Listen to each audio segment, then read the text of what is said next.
বেশ, আমার দুধ দানো শেষ।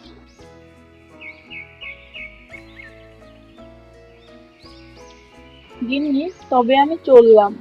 যত তাড়াতাড়ি সম্ভব দুধ বেচে বাড়ি চলে আসি।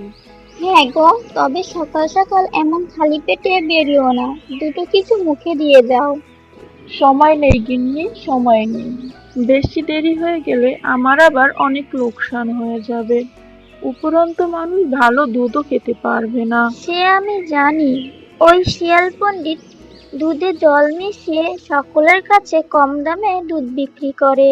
সেই জন্যই তো বলছি, কম দামে পায় বটে, কিন্তু ভেজাল জিনিস বারবার শরীরে গেলে শরীরের তো ক্ষতি করবে।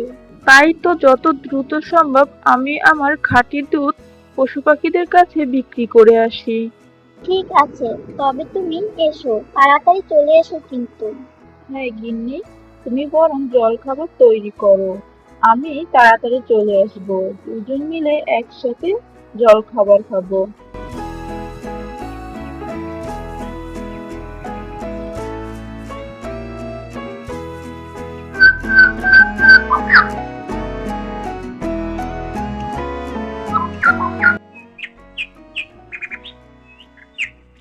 হ্যাঁ গো, তুমি এত কেন জল মেশাচ্ছ?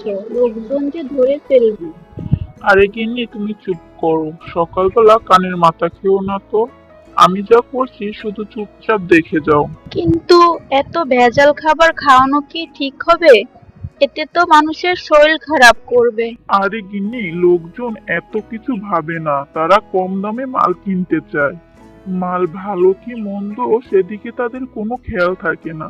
আর আমি যদি খাঁটি দুধ কম দামে বিক্রি করি তাহলে আমার কোনো লাভ থাকবে না।